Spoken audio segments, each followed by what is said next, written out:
સુખ સમજણનું ઠરે રેવા જળશી શક્તિદાયિની સત્ય સમુદા મુક્તિદાયિની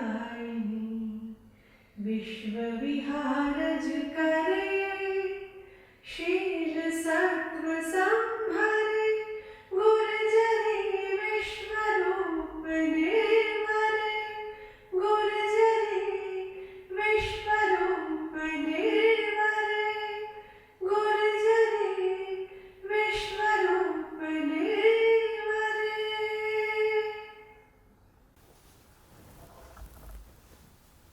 ગુજરાત વિશ્વકોશ ટ્રસ્ટ વતી આપ સૌનું સ્વાગત કરતા આનંદ અનુભવું છું. અને વિશેષ તો આનંદ એ છે કે ગુજરાત વિશ્વકોશ ટ્રસ્ટના ટ્રસ્ટી માર્ગદર્શક એવા શ્રી કંચનલાલ પરીખની વ્યાખ્યાન શ્રેણીના ઉપક્રમે આજે આ વ્યાખ્યાન યોજાઈ રહ્યું છે. શ્રી કંચનલાલ પરીખ એમણે 35 વર્ષના સુદીર્ઘ સમયપટ પર કેળવણીનું કાર્ય કર્યું. પ્રાથમિક, માધ્યમિક અને ઉચ્ચ શિક્ષણના કાર્યોમાં એમનો વ્યાપ ઘણો હતો. રાજ્ય કક્ષાએ પણ એમણે ગુજરાતની કેળવણી જગતને એક સંપન્ન અને દ્રઢ નેતૃત્વ પૂરું પાડ્યું. 1955માં માત્ર 34 વર્ષની વયે નવી સ્થપાયેલી ગુજરાત યુનિવર્સિટીમાં કંચનભાઈ પરીખ એ એના કુલ સચિવ તરીકે નિમાયા અને પછી એમની વહીવટી કુશળતા, નિષ્ઠા, શિસ્ત, વ્યવસ્થા અને સચ્ચાઈ આ બધાને કારણે 25 વર્ષ સુધી એમણે ગુજરાત યુનિવર્સિટીમાં આ જવાબદારી નિભાવી. કોલેજોના સુયોજિત વિકાસને માટે યુનિવર્સિટી ગ્રાન્ટ કમિશનની યોજના હેઠળ તેઓ કોલેજ ડેવલપમેન્ટ કાઉન્સિલના પ્રથમ ડિરેક્ટર તરીકે પસંદગી પામ્યા હતા. યુનિવર્સિટીના શિક્ષણે કંચનભાઈએ બજાવેલી સેવાઓની કદર કરીને ગુજરાત સરકારે 1982માં એમને ગુજરાત યુનિવર્સિટીના પ્રથમ પ્રો વાઇસ ચાન્સલરના પદ પર નિયુક્ત કર્યા હતા. આજે જાણીએ છીએ કે એમણે જે બીજ ગુજરાત યુનિવર્સિટીનું રોપ્યું એ તો આજે વટવૃક્ષ બની ગયું છે. અને એ સિવાય કેળવણીની અનેક સંસ્થાઓ, શિક્ષણના અનેક કાર્યો એ એમની પાસેથી ગુજરાતને પ્રાપ્ત થયા. એટલે એમના પરિવાર દ્વારા જે સહયોગ પ્રાપ્ત થયો વિશ્વકોશને અને એને અન્વયે આજે શ્રી કંચનભાઈ પરીખ વ્યાખ્યાન શ્રેણીમાં ગુજરાત વિદ્યાપીઠના કુલનાયક શ્રી અનામિક શાહ વક્તવ્ય આપવા આવ્યા છે. અનામિકભાઈ એ એક મોટા સંશોધક છે અને એ પ્રકારના સંશોધક છે કે જેમના સંશોધન પત્રો એ આંતરરાષ્ટ્રીય ક્ષેત્રે પણ નામના પામ્યા છે. આજે આ વિદ્વાન પાસે રાષ્ટ્રીય, આંતરરાષ્ટ્રીય સંશોધન પત્રોની ગણતરી કરીએ તો 150થી વધુ જેટલા થાય.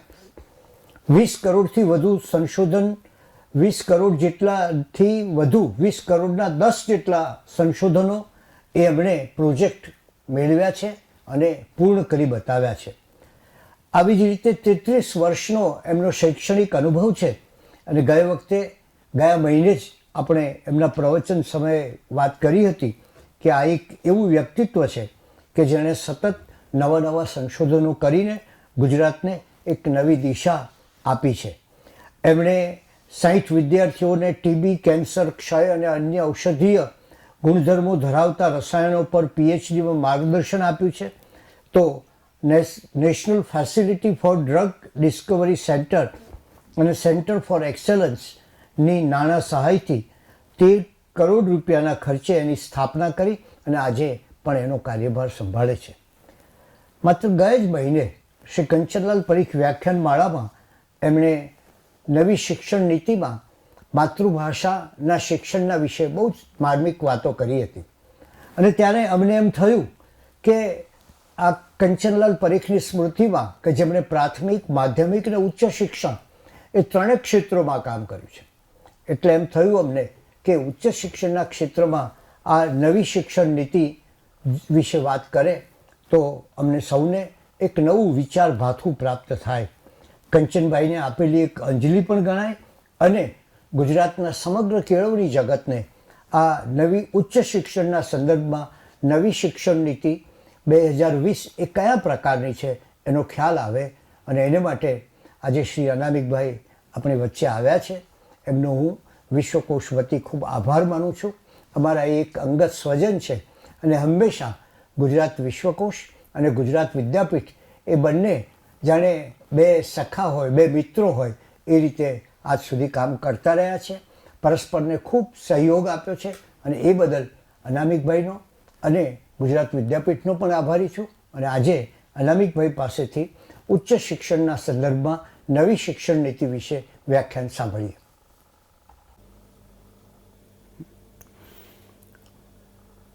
નમસ્તે. આજના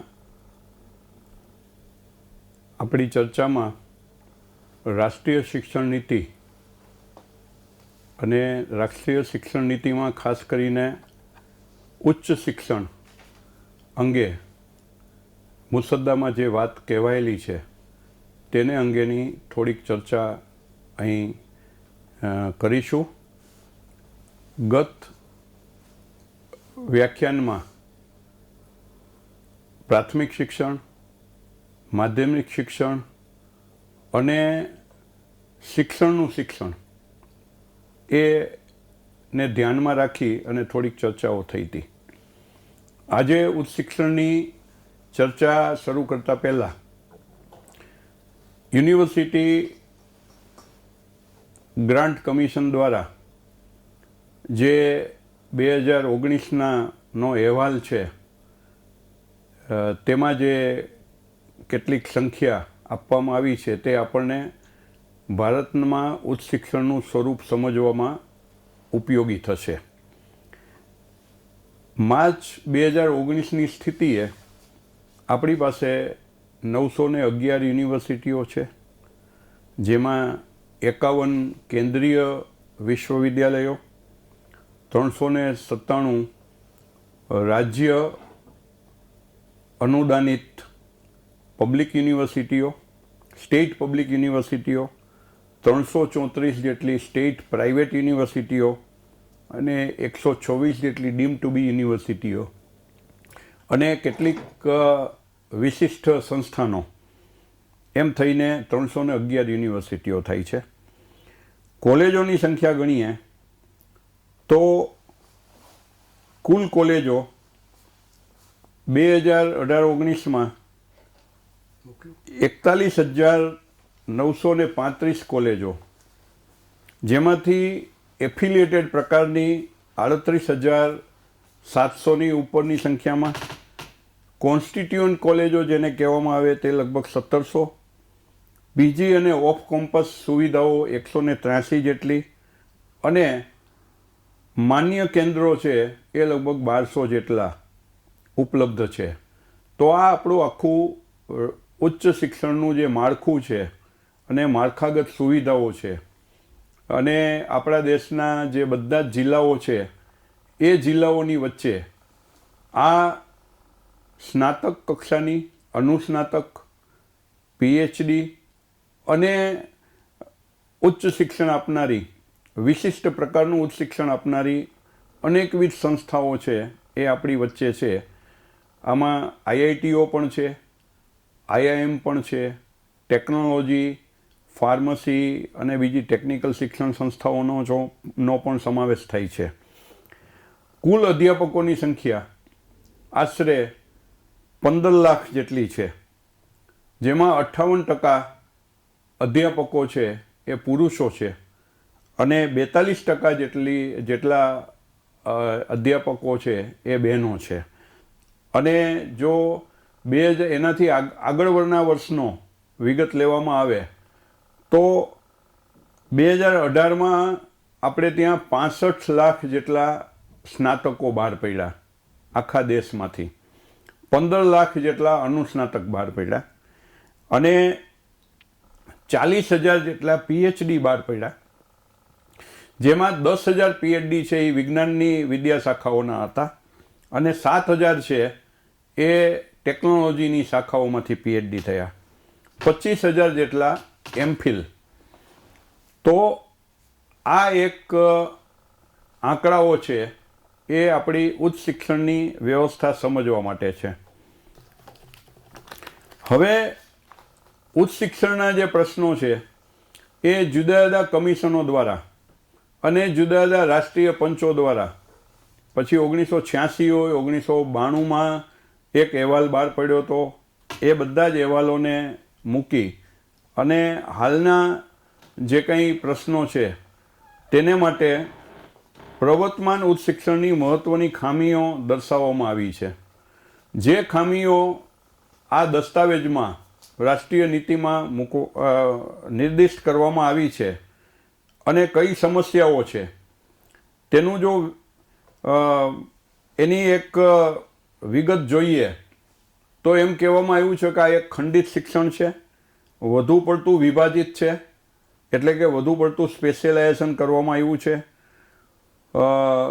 કારકિર્દી વ્યવસ્થાપન છે એ ઘણું કાચું છે, મર્યાદિત તકો સ્થાનિક ભાષામાં છે, મર્યાદિત સ્વાયત્તતા છે, સંશોધનને ઓછું મહત્ત્વ આપવામાં આવ્યું છે, અપૂરતું ભંડોળ પણ છે અને સંસ્થા સંચાલનમાં અને પ્રશાસનમાં નેતૃત્વનો અભાવ છે અને બિલકુલ બિનકાર્યક્ષમ એવી નિયમન પ્રણાલી છે, રેગ્યુલેટરી સિસ્ટમ, અને સેંકડો કોલેજોની સંલગ્ન કોલેજોવાળું શિક્ષણનું માળખું. જે આપણે જાણીએ છીએ કે હમણાં જ આપણે જાણ્યું કે સંલગ્ન કોલેજોની સંખ્યા 38,000થી પણ વધારે છે, જે જુદી જુદી યુનિવર્સિટીઓ સાથે જોડાયેલી છે અને એની સાથેનું જે માળખું છે એ બિલકુલ અસ્પષ્ટ છે અને યુનિવર્સિટીનું તેની ઉપર પૂરેપૂરું નિયંત્રણ રહી છે કે નહીં એ યુનિવર્સિટી ગ્રાન્ટ કમિશનથી માંડી અને શિક્ષણ લેનારા અને શિક્ષકો એ બધા જ લોકોમાં એક વિચારણાને પાત્ર છે.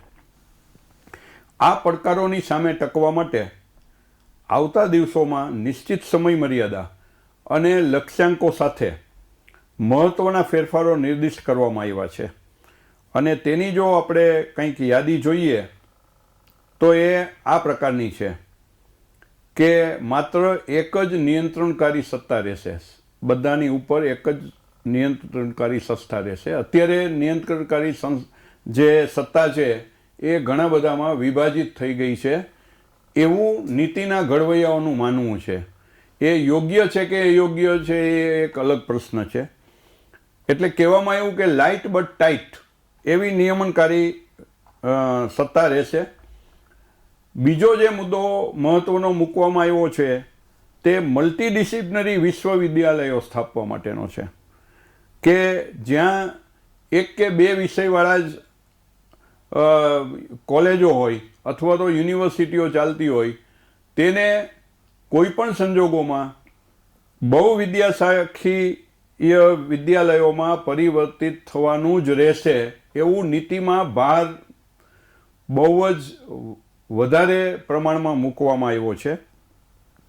ત્રીજો મુદ્દો લીધો છે કે સ્થાનિક ભાષામાં શિક્ષણ અને અભ્યાસના કાર્યક્રમો હોવા જોઈએ અને સ્થાનિક ભાષામાં શિક્ષણ અને કાર્યક્રમો આપતી ઉચ્ચ શિક્ષણની સંસ્થાઓમાં ઉત્તરોત્તર ખૂબ સારી રીતે વધારો કરવામાં આવે.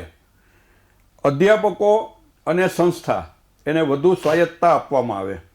વિદ્યાર્થીઓને વધુ ઉત્તમ અનુભવ મળે શૈક્ષણિક, એટલે અભ્યાસક્રમ ઉપરાંતની એની પેડેગોગી અને મૂલ્યાંકન માટે ટેકારૂપ સુવિધાઓ પ્રાપ્ત થાય તેના પર ભાર મૂકવામાં આવ્યો છે અને શિક્ષણ, સંશોધન, સેવા આ ત્રણેય મુદ્દાઓને ધ્યાનમાં લઈને એક્સટેન્શન સેવા, એક્સટેન્શન વર્ક એને ધ્યાનમાં લઈને અધ્યાપકોની નિયુક્તિ પણ થાય અને એને પૂરતી તકો પણ આપવામાં આવે.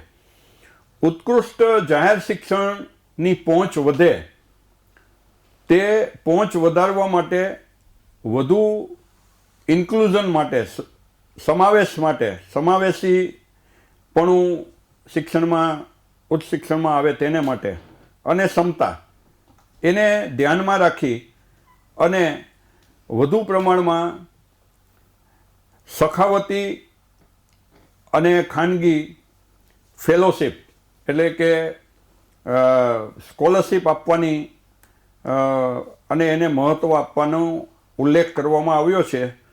એ ઉપરાંત જે મહત્ત્વનો આયામ મૂકવામાં આવ્યો છે તે સંશોધન માટે છે. ખૂબ જ મોટા ભંડોળ સાથે નેશનલ રિસર્ચ ફાઉન્ડેશનની સ્થાપના કરવી અને કોલેજ અને યુનિવર્સિટીના સંશોધનોને પૂરતો વેગ આપવો અને ગુણવત્તા સભર સ્વતંત્ર બોર્ડ દ્વારા જ તમામ ઉચ્ચ શિક્ષણ સંસ્થાઓનું સંચાલન થાય તે પ્રકારની વ્યવસ્થા દર્શાવવામાં આવી છે. શિક્ષણ નીતિનું જે 10મું પ્રકરણ છે તેમાં વિષય અને વિભાગીકરણ કે વિભાજનને કારણે ઉચ્ચ શિક્ષણમાં ખંડિતતા ઊભી થઈ છે તેવું નીતિ નિર્ધારણમાં માની લેવામાં આવ્યું છે. અને વિજ્ઞાન, આર્ટ્સ, કોમર્સ, શિક્ષણ એમ અલગ અલગ વિદ્યાશાખાઓને કારણે ઊભા થયેલા કમ્પાર્ટમેન્ટ કે દિવાલોને ધ્વસ્ત કરવાનો એક વિચાર રજૂ કરવામાં આવ્યો છે. હું માનું છું કે આનું મૂળ પશ્ચિમના દેશો અને તેથી પણ વિશેષ અમેરિકન મુક્ત શિક્ષણ પદ્ધતિમાં જે ખુલ્લાપણું છે અને જે અગાઉ ગુજરાતમાં તને યુજીસી દ્વારા એઆઈસીટી દ્વારા ચોઇસ બેઝ ક્રેડિટ સિસ્ટમ અપનાવવાને અને લિબરલ એજ્યુકેશનના વિષયોને આઈઆઈટી, એનઆઈટી અને અન્ય ટેકનોલોજીકલ સંસ્થામાં પ્રવેશ કરાવીને ઊભી અને આડી વ્યવસ્થાતંત્ર મોબિલિટી શિક્ષણના અભ્યાસક્રમમાં દાખલ કરવાનો જે વિચાર છે એને અહીંયા નક્કર સ્વરૂપે રજૂ કરવાની કોશિશ થઈ છે. આપણા દેશમાં બીટ્સ, પિલાની સહિતની શિક્ષણ સંસ્થાઓના પ્રયોગોની પણ જો સમીક્ષા કરવામાં આવી હોત તો આ નિરૂપણ વધુ વાસ્તવિકતાની નજીક પહોંચી શક્યું હોત. પણ હાલ તુરત નીતિ નિર્ધારકોએ નીચેના મુદ્દાઓને સમાવી અને સૌનું ધ્યાન કેન્દ્રિત કર્યું છે. પહેલો મુદ્દો છે કે શિક્ષણ સંસ્થાઓને 3000 કે તેથી વધુ મોટી સંખ્યા ધરાવતી બહુવિદ્યાકીય વિશ્વવિદ્યાલયો કે મહાવિદ્યાલયોમાં પરિવર્તિત કરવામાં આવશે જેથી તેની ખંડિતતા તૂટે. આ મુદ્દાને સૌથી મોટું માળખાકીય આમૂલ પરિવર્તન ગણાવવામાં આવ્યું છે કારણ કે તેની સાથે ડીમ્ડ યુનિવર્સિટી, એફિલિએટેડ યુનિવર્સિટીઓ, એફિલિએટેડ ટેકનિકલ યુનિવર્સિટીઓ વગેરેનો અંત લાવવાની બાબત પાછળથી મૂકવામાં આવી છે.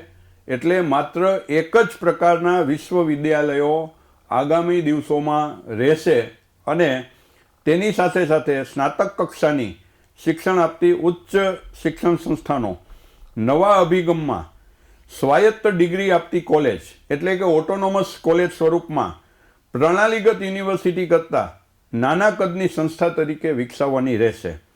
આમ વિશ્વવિદ્યાલયો એ બહુવિદ્યાશાખાકીય હશે એટલે કે મલ્ટીડિસિપ્લિનરી અને તેમાં સંશોધન પર વધુ ભાર મૂકતા વિશ્વવિદ્યાલયો અને શિક્ષણ પર ભાર મૂકતા બીજા પ્રકારના વિશ્વવિદ્યાલયો એમ બે પ્રકારના વિશ્વવિદ્યાલયો રહેશે. અને શિક્ષણ અને સંશોધનમાં બદલાતા ગુણોત્તરને ધ્યાનમાં લઈને એક પ્રકારમાંથી બીજા પ્રકારમાં પરિવર્તન થવાની લચકતા કે ખુલ્લાપણું એમાં રહેશે. અત્યાર સુધીમાં જે ઉચ્ચ શિક્ષણ સંસ્થાઓ છે કે જેમાં એક કે બે વિદ્યાશાખાઓ જ છે તેને બહુવિદ્યાકીય વિશ્વવિદ્યાલયોમાં પરિવર્તિત કરવાનો સમયગાળો 10 વર્ષનો સુનિશ્ચિત કરવામાં આવ્યો છે. એટલે કે 2030 સુધીમાં તમામ ફેરફારો થઈ જવા જોઈએ. આ પરિવર્તનો આવતા સમયમાં હાલના ઉચ્ચ શિક્ષણમાં જે પ્રવેશની સંખ્યા છે જનરલ ગ્રોસ એનરોલમેન્ટ રેશિયો જે 26% જે 2018માં હતો તેને 2035 સુધીમાં એટલે કે આવતા 15 વર્ષ સુધીમાં એને 50% સુધી પહોંચાડવાનો લક્ષ્ય સિદ્ધ કરવાની નેમ રાખવામાં આવી છે. અને 2040 સુધીમાં તમામ યુનિવર્સિટીઓ આ દિશામાં સફળતા હાંસલ કરે અને મોટી અને વિશાળ સંખ્યામાં વિદ્યાર્થીઓ પ્રવેશી શકે તેવી તેની કાર્યવાહી રહે એ પ્રકારનું સૂચન કરવામાં આવ્યું છે. નીતિમાં 10મા પ્રકરણમાં મોટી સંખ્યામાં નોંધપાત્ર ઉત્કૃષ્ટ જાહેર સંસ્થાઓ વિકસાવવાની નેમ પણ છે અને બીજી બાજુથી પબ્લિક અને પ્રાઇવેટ સંસ્થાઓ વિકસે તેનો પણ ઉલ્લેખ કરવામાં આવ્યો છે. જાહેર સંસ્થાનોને નાણાં સહાયની પારદર્શક પદ્ધતિથી વિકસાવવાની સમાન તક આપવામાં આવશે અને એક્રિડેશન એટલે કે એના ધોરણોને અને નોર્મ્સને ધ્યાનમાં રાખી અને તેની સાથે શ્રેષ્ઠ દેખાવ કરનાર ઉચ્ચ શિક્ષણ સંસ્થાને પ્રોત્સાહિત કરીને એનું વિસ્તૃતીકરણ અને વિકાસ કરવામાં આવશે તેવું નીતિ જણાવે છે. એફિલિએટેડ કોલેજને તેમજ એક જ ડિસિપ્લિનવાળી સંસ્થાને બહુવિદ્યાકીય સંસ્થાનોમાં પરિવર્તિત કરવા માટે 15 વર્ષની અંદર ગ્રેડેડ ઓટોનોમી તબક્કાવાર સ્વાયત્તતા એમાં પરિવર્તિત થશે. એટલે કે એફિલિએટેડ યુનિવર્સિટીઓમાંથી સંલગ્ન કોલેજો છૂટી પડી અને તેના નિર્ધારિત લક્ષ્યાંકો પૂરા કરવા માટે એમને સહાયરૂપ થશે. લિબરલ સ્ટડીઝને નીતિની અંદર તક્ષશિલા, નાલંદા, 64 કલાઓ વગેરે સાથે 21મી સદીને સાંકળી તેની જરૂરિયાત પર ભાર મૂકવામાં આવ્યો છે.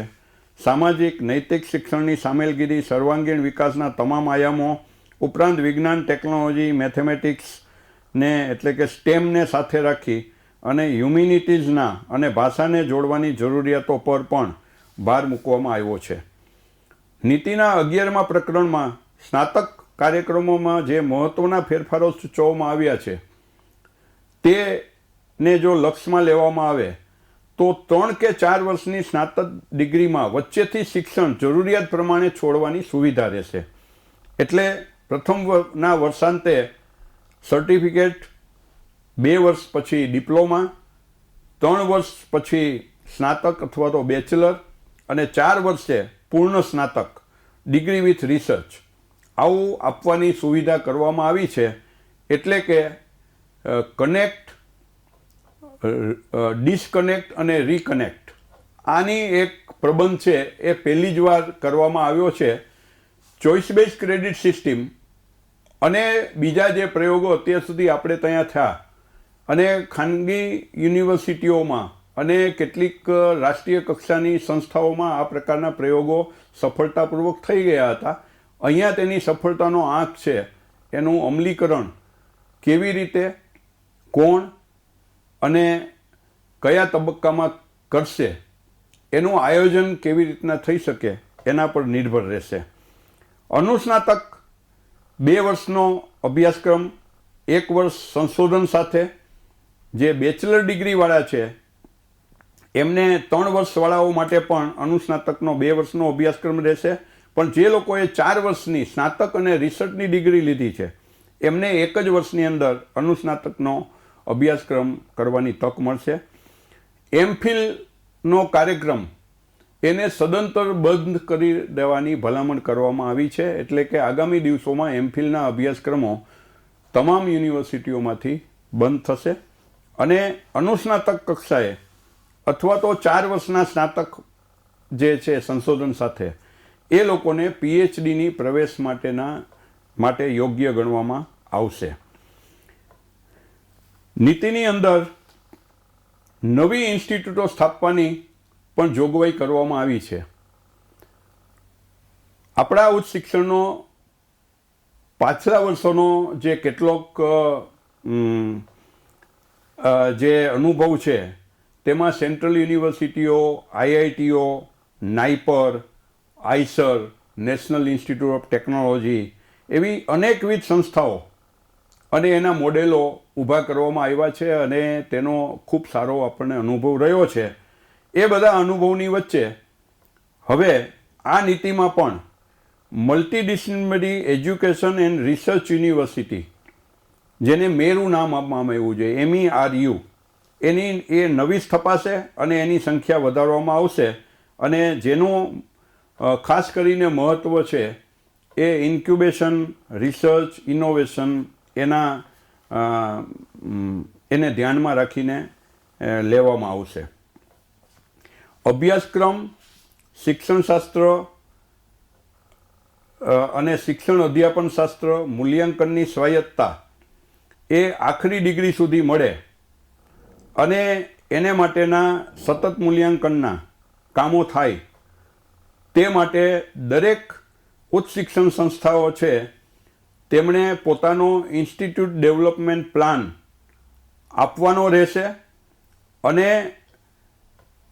દરેક વિદ્યાર્થીની વ્યક્તિત્વ વિકાસ થઈ શકે તેને માટે ટોપિક સેન્ટ્રિક ક્લબ અને પ્રવૃત્તિઓ એ માટે એની અલગથી નાણાકીય જોગવાઈ કરવા માટેનું પ્રબંધ કરવો જોઈએ અને કરવામાં આવશે એવું આ નીતિમાંથી ફલિત થઈ છે. અને એ ઉપરાંત પણ વધુમાં વધુ વિદ્યાર્થીઓ આમાં ઉચ્ચ શિક્ષણ લઈ શકે તે માટે સામાજિક અને આર્થિક રીતે પડકારરૂપ સમાજના વિદ્યાર્થીઓ માટે ઊંચી ગુણવત્તાના સપોર્ટ સેન્ટરો, એના પૂરતા નાણાં અને એકેડેમિક સ્ત્રોતનું પ્રબંધન થવું જોઈએ. એ પ્રકારનું વિશ લિસ્ટ એમાં બતાવવામાં આવ્યું છે. એની જોગવાઈઓ 6%ના જીડીપી દરને ધ્યાનમાં રાખી અને આગામી દિવસોમાં રાજ્ય સરકાર અને કેન્દ્ર સરકાર બંને કેવી રીતના કરી રહી છે તે આપણે જોવાનું ખાસ કરીને રહેશે. કારણ કે ઉચ્ચ શિક્ષણ અને શિક્ષણ એ બંને વિષયો છે એ રાજ્ય અને કેન્દ્ર એ બંનેની વચ્ચેનું સમવાય તંત્રના માળખાના અંતર્ગત અને બંધારણના માળખા અંતર્ગત એ બંને વચ્ચેની સંયુક્ત જવાબદારી ઊભી થાય છે. આંતરરાષ્ટ્રીયકરણ અંગે પણ એક ખાસ મુદ્દો મૂકવામાં આવ્યો છે, પણ તેમાં મારી દૃષ્ટિએ જે મહત્ત્વનો મુદ્દો છે એ છે કે વિશ્વની 100 જેટલી યુનિવર્સિટીઓને, ટોચની 100 જેટલી યુનિવર્સિટીઓને વિશેષ સુવિધાઓ આપી અને તેને કાનૂની માળખામાં ભારત દ્વારા મદદ કરવામાં આવશે અને ભારતમાં સ્થાપિત થવા માટે બીજી સ્વાયત્ત સંસ્થાઓની જેટલા જ એને લાભો આપવામાં આવશે. આ જે સૂચન કરવામાં આવ્યું છે કે શ્રેષ્ઠ યુનિવર્સિટીઓ વિશ્વની એ ભારતમાં આવે, એ પ્રબંધન થવાને કારણે વિશ્વમાંથી જે આવનારી યુનિવર્સિટીઓ છે એ પબ્લિક યુનિવર્સિટીઓ આવવાની છે, પ્રાઇવેટ યુનિવર્સિટીઓ આવવાની છે, તેનો ઉદ્દેશ શું હશે અને તેની નાણાકીય વ્યવસ્થા કઈ રીતે હશે અને તેમાં સમાજનો કયા સ્તરના લોકો શિક્ષણ પ્રાપ્ત કરી શકશે. આ જેમ અત્યારે આપણે જાહેર શિક્ષણ સંસ્થાઓ અને ખાનગી યુનિવર્સિટીઓ વચ્ચે જે એક છેલ્લા કેટલાક વર્ષોથી એ બંને પ્રયોગો આપણી સમક્ષ છે અને તેના હકારાત્મક અને નકારાત્મક પાસાઓથી સમાજ, સરકાર, વાલીઓ અને અધ્યાપકો તેમજ વિદ્યાર્થીઓ જે સ્ટેક હોલ્ડરો છે એ બધાને ખ્યાલ છે. એટલે આવતા દિવસોમાં આપણે એક આ મુદ્દો પણ જોવાનો રહેશે એ મને લાગે છે.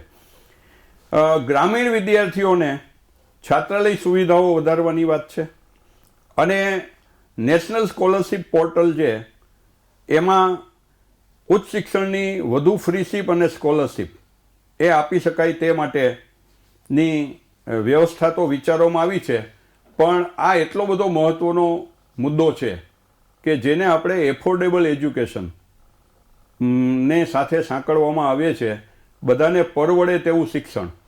અને આ નીતિમાં 3 વર્ષના બાળકથી માંડી અને ઉચ્ચ શિક્ષણ સુધીની જે જોગવાઈ કરવામાં આવી છે તેને ધ્યાનમાં રાખીને જે નાણાકીય પ્રબંધન એ જે છે એ મહત્ત્વનો પ્રશ્ન છે. એ કેવી રીતના થશે એ આપણા માટે એક અત્યારે પ્રશ્નાર્થ રહે છે. આ ઉપરાંત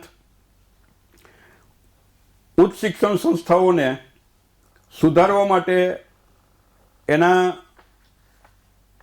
13મા પ્રકરણમાં ગુણવત્તાસભર અધ્યાપકો અને એ અધ્યાપકોને ગુણવત્તાસભર બનાવવા માટે જે જરૂરી પગલાઓ છે તેને ધ્યાનમાં રાખવાની વાત આવી છે.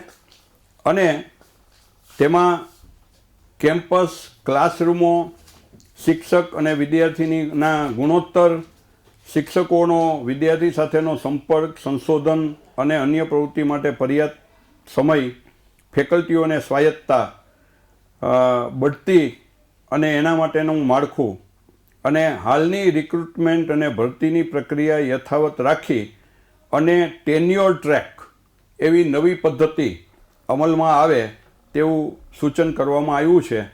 અને એના પછીના જ પ્રકરણમાં સમાનતા અને સર્વસમાવેશનને ધ્યાનમાં રાખી અને એમ કહેવામાં આવ્યું છે કે અત્યારના તબક્કે જે સમાજ જૂથોમાં શૈક્ષણિક તકોની જાણકારી ઓછી છે, આર્થિક ખર્ચ પરવડે તેમ નથી, પ્રવેશ પ્રક્રિયાઓની જટિલતા સમજાતી નથી, ભૌગોલિક અને ભાષાનો પ્રશ્ન ઊભો થાય છે કે રોજગારીની નબળી સંભાવનાને કારણે અને યોગ્ય વિદ્યાર્થી સહાય ન મળવાને કારણે જે સામાજિક આર્થિક રીતે વંચિત સમુદાય જૂથો છે તેમને મદદ કરવા માટે સરકાર પક્ષે કેટલાક પગલાં લેવાના જ રહેશે અને આખી શિક્ષણ નીતિને અખિલાઈથી જોવી પડશે. એટલે એમાં એવું સૂચન કરવામાં આવ્યું છે કે યોગ્ય સરકારી ભંડોળ એ સુનિશ્ચિત કરવામાં આવે. એટલે હું એમ માનું છું કે રાજ્ય સરકાર અને કેન્દ્ર સરકાર બંનેએ આનું યોગ્ય સરકારી ભંડોળ જ્યાં સુધી એનું તંત્ર નહીં ગોઠવાય ત્યાં સુધી બીજું કદમ છે એ બધા માટે અઘરું રહેવાનું. ઊંચી નોંધણી ગુણોત્તરનો લક્ષ્યાંક સિદ્ધ કરવો, જેન્ડર એટલે કે જાતિ સંતુલનો વધારવા અને આ નીતિની અંદર એસ્પિરેશનલ ડિસ્ટ્રિક્ટ એટલે કે આદિવાસી વિસ્તારો અથવા તો જે જગ્યાએ ઓછું શિક્ષણ છે એવા વિસ્તારોને એસ્પિરેશનલ ડિસ્ટ્રિક્ટ તરીકે અને ખાસ શિક્ષણના ઝોન તરીકે એને ઓળખ કરવામાં આવે અને ત્યાં વધુ પ્રયાસો કરવામાં આવે એવું એમાં સૂચન કરવામાં આવ્યું છે. ઉચ્ચ શિક્ષણની વિશેષ તકો અને એને માટેની શિષ્યવૃત્તિઓ વધારવામાં આવે એવું ખાનગી યુનિવર્સિટીઓને પણ કહેવામાં આવ્યું છે. અને ઉચ્ચ શિક્ષણ સંસ્થાઓએ આ નીતિ સફળ થાય તેને માટે એમણે જે પગલાઓ લેવાના છે એ પગલાઓમાં ઉચ્ચ શિક્ષણ માટેની ખર્ચ અને ફી ઘટાડવાની, સામાજિક અને આર્થિક વંચિતોને વધુ આર્થિક મદદ, એમને વધુ તકો મળે એના માટે એમની સાથેના સંપર્ક કાર્યક્રમો, વધુ સમાવેશી પ્રવેશ પ્રક્રિયાઓ, ભારતીય ભાષા અને દ્વિભાષી શિક્ષણ આપતી પદવી અને ડિગ્રીઓનો વિકાસ અને એમને સામાજિક રીતે ભાવનાત્મક અને શૈક્ષણિક સહાયને મદદ મળી રહે એવી સંવેદનશીલતા કેળવવી એવો મુદ્દો એમાં મૂકવામાં આવ્યો છે. અગાઉ મેં જે કહ્યું હતું તે પ્રમાણે નેશનલ રિસર્ચ ફાઉન્ડેશન છે તેના દ્વારા ભારતની સામાજિક સમસ્યાઓનું સમાધાન કરવાની જેમાં આવશ્યકતા છે એવા અનેક પ્રશ્નો, પીવાલાયક પાણી, ગુણવત્તાસભર શિક્ષણ, સ્વાસ્થ્ય સેવા, વધુ સારું પરિવહન, પર્યાવરણના પ્રશ્નો, વાયુ, વીજળી અને પાયાની સુવિધાઓ, આ બધાને ધ્યાનમાં રાખી અને અદ્યતન વિજ્ઞાન અને ટેકનોલોજી અને સાથે સાથે દેશનું સામાજિક વિજ્ઞાન, સામાજિક, સાંસ્કૃતિક અને પર્યાવરણ દૃષ્ટિકોણ એને લક્ષ્યમાં લઈ અને સંશોધનો થાય તેને માટે નેશનલ રિસર્ચ ફાઉન્ડેશનની સ્થાપના કરવામાં આવશે. અને તેમાં જે નીતિનો અગાઉનો દસ્તાવેજ છે તેમાં 20,000 કરોડથી માંડી અને 30,000 કરોડ સુધીની રકમ ફાળવવામાં આવે એવી એમાં જોગવાઈ કરવામાં આવે.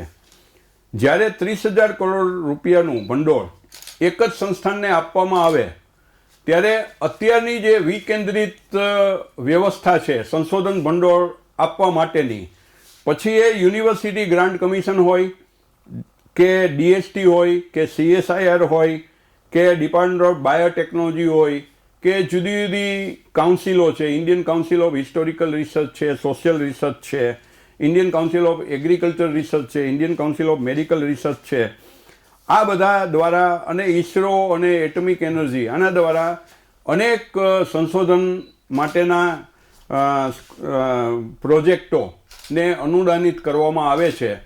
ત્યારે 30,000 કરોડ રૂપિયા જેવી માતબર રકમ નેશનલ રિસર્ચ ફાઉન્ડેશનના નેજા નીચે 8 કે 10 તજજ્ઞો, જેમાંથી અડધાથી વધારે તો સરકારમાંથી જે સનદી સેવામાં જોડાયેલા લોકો છે એમના દ્વારા જ આ આખો કાર્યક્રમ છે એ નિષ્પન્ન કરવામાં આવે તેવી સંભાવના વધારે હોય તો મને એવું લાગે છે કે આ મુદ્દો છે એમાં સમાજ પાસેથી, શિક્ષણકારો પાસેથી, સંશોધકો પાસેથી, ટેકનોક્રેટ્સ પાસેથી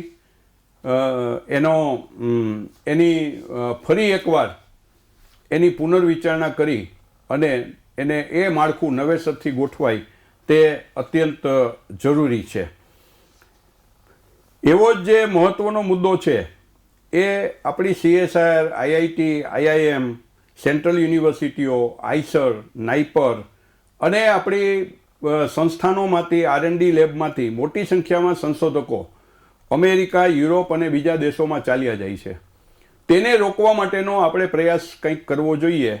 તો ઉચ્ચ શિક્ષણની આ આપણી જે નીતિ છે એ નીતિ ઘડતરમાં ક્યાંક એનો અભાવ જોવા મળે છે અને તેવી જ રીતે અહીંથી આપણા પરદેશ ગયેલા જે આપણા સંશોધકો છે કે જેમણે જુદા જુદા ક્ષેત્રોમાં IT, biotechnology, pharmaceutical science, biology અને આર્ટિફિશિયલ ઇન્ટેલિજન્સ અને એવી જ રીતે હ્યુમેનિટીઝના અનેક વિષયોમાં ખૂબ જ મોટા અનુભવો લઈ અને અત્યારના પરદેશમાં છે તેમને પાછા આવવા માટેના જે જરૂરી છે અને જે લોકો આપણા સારી ફેકલ્ટીઓ તરીકે કામ કરી શકે છે એને માટેનું એક પ્રાવધાન અને પોસ્ટ ડોક્ટરલ રિસર્ચ ફેલોશિપ ખૂબ જ મોટા પાયે. કારણ કે જ્યારે તમે શિક્ષણ સંશોધનની વાત કરો છો ત્યારે PhD કક્ષાનું અને PhD પછીનું જે પોસ્ટ ડોક્ટરલ રિસર્ચ છે જે દરેક રાષ્ટ્ર અને મોટાભાગના ટેકનોસેવી અને સંશોધન પ્રેરિત અને ઇનોવેશન પ્રેરિત જે રાષ્ટ્રો છે તેમાં એનું જેને કહેવાય કે કરોડરજ્જુ છે એ પોસ્ટ ડોક્ટરલ રિસર્ચ ફેલો હોય છે. એ પોસ્ટ ડોક્ટરલ રિસર્ચ ફેલો માટેની આમાં પણ જો જોગવાઈ હોત તો મને એમ લાગે છે કે આપણે આ બધા ક્ષેત્રોમાંથી nano, bio, integrated machine learning, technology transfer માટે, એન્વાયરમેન્ટ ફ્રેન્ડલી ટેકનોલોજી, એને માટે આપણે સ્વતંત્ર મિજાજી સંશોધકોને આપણે ત્યાં આવકારી શક્યા હોત અને એ કદાચ આ નીતિમાં સ્પષ્ટ થયું નથી. પણ આ દરેકે દરેક અમલીકરણની જે પ્રક્રિયા શરૂ થશે એમાં આ અંગેની બહુ સ્પષ્ટતાઓ છે એ થાય તે અત્યંત જરૂરી છે. એમ કહેવામાં આવ્યું છે નીતિમાં કે જે અત્યારની નિયમનકારી પ્રણાલી છે તેમાં આમૂલ પરિવર્તન લાવવા માટે એક ભારતીય ઉચ્ચ શિક્ષણ આયોગ એની સ્થાપના કરવામાં આવશે. Higher education council of India, HECI, અને તેની છત્રછાયા નીચે 4 સંસ્થાઓ છે એ સ્વાયત્ત રીતે કામ કરશે. જેમાં રાષ્ટ્રીય ઉચ્ચ શિક્ષણ નિયમનકારી પરિષદ છે એટલે કે national higher education regulatory council NHERC તે શિક્ષકોની ગુણવત્તા, નાણાં, અનુદાન, ઓડિટ, પ્રશાસન, સ્ટાફ, ફેકલ્ટી, આંતરમાળખું, આવક અને અધ્યયન નિપજોનું નિયમન એની ઉપરનું રેગ્યુલેશન છે એ આ NHERC કરશે. જ્યારે એક્રિડેશન માટે અત્યારે આપણે NAAC છે, national accreditation and assessment council, તેની જગ્યાએ NAC એટલે કે નેશનલ એક્રિડિટેશન કાઉન્સિલ જે મેટા એક્રિડેશન બોડી હશે, અધિમાન્યતા સંસ્થા હશે અને એ જે કોઈ એક્રિડેશનના પાયાના જે જરૂરિયાતો છે તેની પૂરી પ્રક્રિયા કરી આપનાર સ્વતંત્ર સંસ્થા તરીકે વિકસાવવામાં આવશે. તેના દ્વારા નિરીક્ષણ, સંચાલન, માન્યતા અને પ્રમાણિત કરવાની સત્તા એને આપવામાં આવશે અને ઇન્સ્ટિટ્યુશનલ ડેવલપમેન્ટ પ્લાનને આધારે સ્વતંત્ર ડિગ્રી આપનાર સંસ્થાઓ છે એની પાસેથી એક્રિડેશન મેળવી શકશે. ત્રીજી સંસ્થા જે છે કે જેને ઉચ્ચ શિક્ષણ અનુદાન પરિષદનું નામ આપવામાં આવ્યું છે એટલે કે હાયર એજ્યુકેશન ગ્રાન્ટ કાઉન્સિલ, એને આપણે અત્યારના યુનિવર્સિટી ગ્રાન્ટ કમિશન જે છે એનું મહત્તર જે કામ છે કે ઉચ્ચ શિક્ષણ માટે અનુદાન આપવાનું મહત્તમ કાર્ય છે એ યુનિવર્સિટી ગ્રાન્ટ કમિશન કરી રહી છે. રાષ્ટ્રીય ઉચ્ચ શિક્ષા અભિયાન રૂસા જ્યારે આવ્યું અને પંચવર્ષીય યોજનાઓ છે એ સ્થગિત કરવામાં આવી, ત્યાર પછી રૂસા જે એ રાજ્યના યુનિવર્સિટીઓને નાણાકીય સહાય આપનાર એપેરેટસ તરીકે કામ કરતું રહ્યું અને યુજીસી છે એ કેન્દ્રીય સંસ્થાઓને ફંડ આપનારી અને બાકીના જે કંઈ સંશોધનો માટે, પ્રોજેક્ટો માટે, રિસર્ચ પ્રોજેક્ટો માટે ફંડ આપનારી સંસ્થા હતી. પરંતુ આ જે નવું સ્વરૂપ છે એ ઉચ્ચ શિક્ષણ અનુદાન પરિષદ છે એ એના માનદંડો ઊભા કરશે, સંસ્થાકીય પ્રગતિ, એના વિકાસ ભંડોળ, એની સ્કોલરશિપ, આ બધાની વ્યવસ્થા તંત્ર છે એ નવી સંસ્થા ઊભી કરશે એવું અપેક્ષિત છે.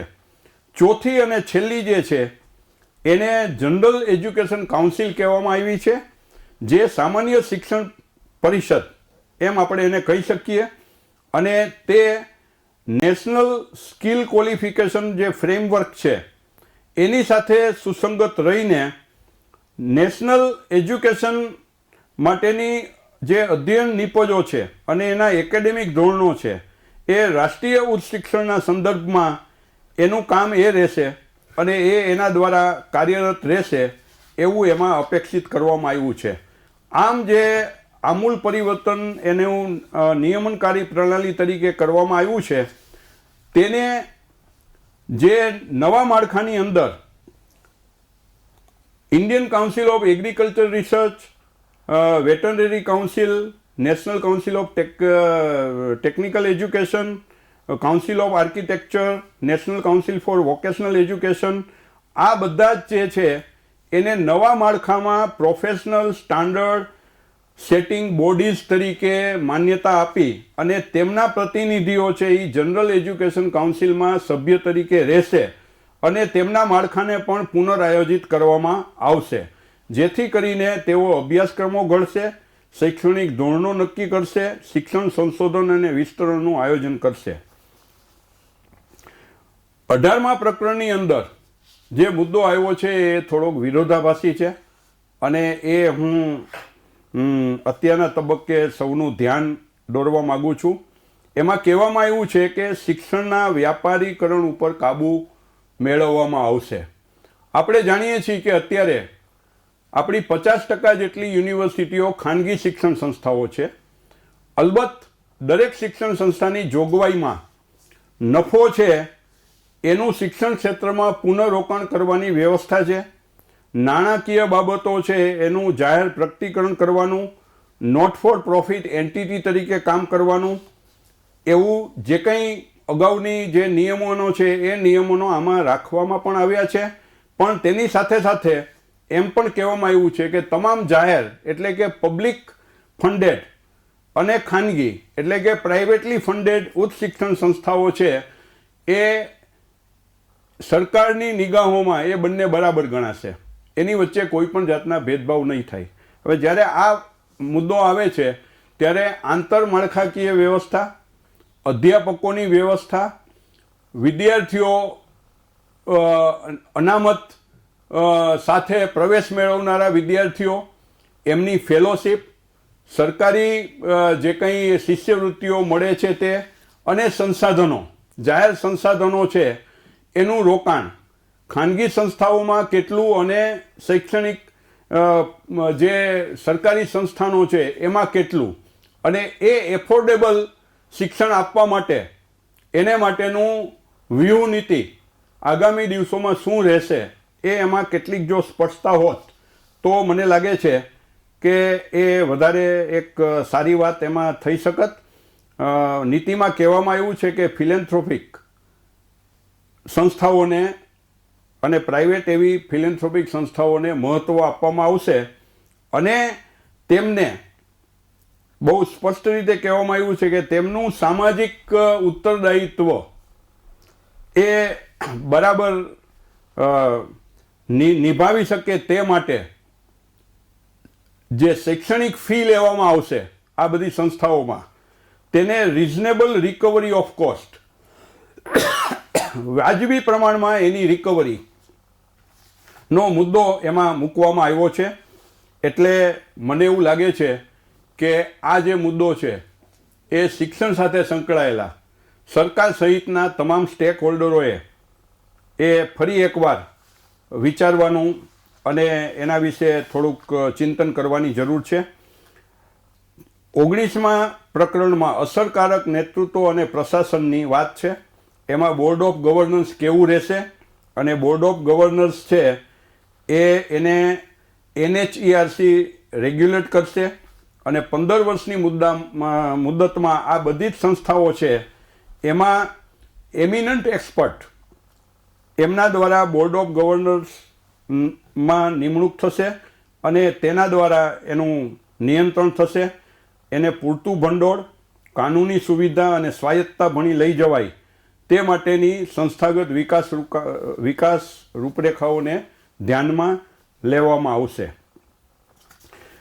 છેલ્લા 2-3 જે મહત્વના મુદ્દાઓ છે એ વાત કરી અને હું મારી વાત અહીંયા સમાપન કરીશ.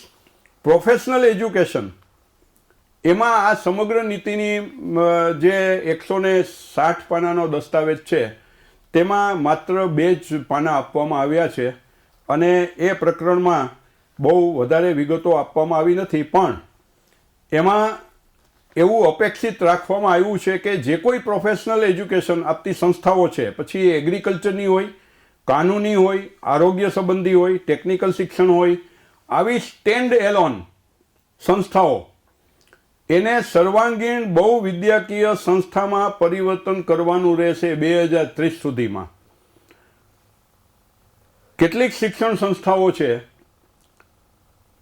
IIT છે, IIM છે, કેટલીક મેનેજમેન્ટની ઇન્સ્ટિટ્યૂટ છે, કેટલીક ટેકનોલોજીના છે, કેટલાક એન્જિનિયરિંગની સંસ્થાઓ છે. આ બધી શિક્ષણ સંસ્થાઓએ પોતાનું એક 15, 20, 30, 40 વર્ષના શૈક્ષણિક સંશોધન અને એક્સટેન્શન વર્કની કામગીરી દ્વારા એક પોતાનું આગવું સ્વરૂપ અને આગવી ઓળખ ઊભી કરી છે. જો સરકારે કહ્યું છે તે પ્રમાણે, આ નીતિમાં જે રીતે નિર્ધારિત કરવામાં આવ્યું છે તે પ્રમાણે 2030 સુધીમાં આ બધી જ સંસ્થાઓ છે એનું પૂર્વ માળખાને ધીમે ધીમે ઘટાડી અને એને મલ્ટીડિસિપ્લિનરી બનાવવામાં આવશે. તો તેનાથી સરવાળે ફાયદો થશે કે નહીં, અને તેનાથી જે સંસ્થાઓ છે એ એમની ઉત્કૃષ્ટતાની અને ગુણવત્તાની ટોચ ઉપર પહોંચી છે, તે સંસ્થાઓ ઉપર એનો પ્રભાવ કેવો રહેશે એ એક મુદ્દો છે. એ આપણા સૌ માટે વિચારણીય છે. નાઇપર, IIT, Indian institute of science, Eicher એવી સંસ્થામાં વધુ સંખ્યામાં વિદ્યાર્થીઓને સમાવવા ઈષ્ટ છે કે કેમ? એક મુદ્દો કહેવામાં આવ્યો છે કે એગ્રીકલ્ચર યુનિવર્સિટી છે એ આપણા દેશમાં 9% છે. બધી યુનિવર્સિટીઓની સંખ્યા ગણો તો 9% એગ્રીકલ્ચર યુનિવર્સિટી છે, પણ એમાં જે પ્રવેશ પાત્ર છે એ માત્ર 1% છે. ટોટલ અનુસ્નાતક શિક્ષણ લેનારાના માત્ર 1% છે. પરંતુ નીતિમાં એનું સ્પષ્ટતા નથી થઈ, કારણ કે એન્જિનિયરિંગ કોલેજો, ટેકનિકલ કોલેજો, ટેકનોલોજીનું જે શિક્ષણ આપે છે એ અને જે સંશોધન કરી રહ્યા છે તેમાં વ્યક્તિગત રીતે અને સંખ્યાત્મક રીતે કેટલા લોકો વધુમાં વધુ સમાવી શકાય અને તેને કેટલાને પ્રવેશ આપી શકાય એનો એક ઓપ્ટિમમ માળખું હોવું જોઈએ, અને જ્યાં એ માળખું ન હોય ત્યાં એ ઓપ્ટિમાઇઝેશનની પ્રક્રિયામાંથી પસાર થવું પડે. એટલે આ એક મુદ્દો છે. એ પણ મને એમ લાગે છે કે પ્રોફેશનલ એજ્યુકેશનનો મુદ્દો આપણે વિચારવો પડે. આ સંસ્થાઓની તેની આગવી ઓળખ, તાલીમ, ફ્રન્ટલાઇન, થ્રસ્ટ એરિયાનું સંશોધન, આ બધું ઘણી બધી જગ્યાએ આપણે જોઈ શકીએ છીએ. Indian institute of chemical technology છે, અને આવી અનેક સંસ્થાઓ છે, ઇન્ડિયન ઇન્સ્ટિટ્યૂટ ઓફ સાયન્સ છે, કે જેણે પોતાની એક આગવી ઓળખ ઊભી કરી છે. લીગલ શિક્ષણ એટલે કે કાનૂની શિક્ષણ માટે પ્રાદેશિક ભાષાને આવકાર્ય ગણવામાં આવી છે. તે મહત્વનો મુદ્દો છે, એ આવકાર્ય છે. હેલ્થ કેર વિશે બહુ વધારે ચર્ચા કરવામાં આવી નથી, પણ એ અપેક્ષિત હતું કે પ્રોફેશનલ એજ્યુકેશનમાં જ્યારે શિક્ષણ પછી સૌથી મહત્ત્વનો મુદ્દો આપણો આરોગ્યનો હોય છે, તેને નીતિના ઘડવૈયાઓએ થોડુંક ધ્યાન આપવાની જરૂર હતી. 21મું અને 22મું જે પ્રકરણ છે એ પ્રૌઢ શિક્ષણ અને આજીવન અધ્યયનની મહત્ત્વ માટે છે, અને તેમાં શિક્ષકો કરતાં પણ સમાજમાંથી પ્રશિક્ષકો, શિક્ષકો અને પ્રેરકો એની મદદ મળે, અને સામાજિક કાર્યકર્તાઓ પણ સ્વૈચ્છિક રીતે આ બધા કાર્યક્રમમાં જોડાય, જેથી કરીને 5 પ્રકારની જે સાક્ષરતા છે એને, એટલે કે મૂળભૂત સાક્ષરતા અને સંખ્યા જ્ઞાન, જીવન કુશળતા, નાણાકીય એટલે કે ડિજિટલ સાક્ષરતા, વ્યવસાયિક કૌશલ્ય અને વ્યવસાયની એની સાક્ષરતા, મૂળભૂત શિક્ષણ અને સ્વાસ્થ્ય, શિશુ, કુટુંબ કલ્યાણ, આ બધાને ધ્યાનમાં રાખી અને તેમજ કલા, વિજ્ઞાન અને ટેકનોલોજીના નવા આયામો, આ બધા દરેક પ્રૌઢોને સુનિશ્ચિત થાય તે માટે પ્રૌઢ શિક્ષણને આજીવન શિક્ષણમાં એક નવું પ્રાણ રેડવો એવું એમાં ફલીભૂત કરવામાં આવ્યું છે. ભારતીય ભાષા, કલા અને સંસ્કૃતિનું સંવર્ધન, એમાં પ્રાદેશિક ભાષાઓને સમૃદ્ધ કરવાની પણ વાત છે, અને વિદેશી ભાષાઓનું મહત્ત્વ છે એ અગાઉ ગઈ ચર્ચામાં મેં થોડુંક લઈ લીધેલું, એટલે એનું હું અહીંયા પુનરાવર્તન નહીં કરું. પરંતુ 2 વસ્તુનું મારે ધ્યાન દોરવાની જરૂર છે. આપણાથી પણ વધારે વસ્તી ધરાવતો ચીન, અને ચીનમાં મેન્ડેરિયન ભાષા સૌથી વધારે પ્રમાણમાં બોલવામાં આવે છે. વિનોબા ભાવે એ વર્ષો પહેલાં કહેલું કે ભારતને સામાજિક રીતે, સાંસ્કૃતિક રીતે અને ભાષાકીય રીતે જો નોર્થ ઇસ્ટના રાજ્યોને આપણી સાથે કાયમ માટે સાથે રાખવા હશે તો નોર્થ ઇસ્ટની સાથે એક સામંજસ્ય કેળવવું પડશે, ભાષાઓથી માંડી અને સંસ્કૃતિ સુધીનું. અને તેવી જ રીતે જ્યારે ચીન છે એ આજે એક આર્થિક સત્તા તરીકે આપણને પડકાર આપી રહ્યું છે, ત્યારે નીતિ આપણી જે આ નીતિની ના ઘડવૈયાઓએ મેન્ડેરિયન ભાષા છે એને શા માટે આમાં મહત્ત્વની ભાષા તરીકે નથી ગણી, એ એક પ્રશ્ન થાય એમ છે.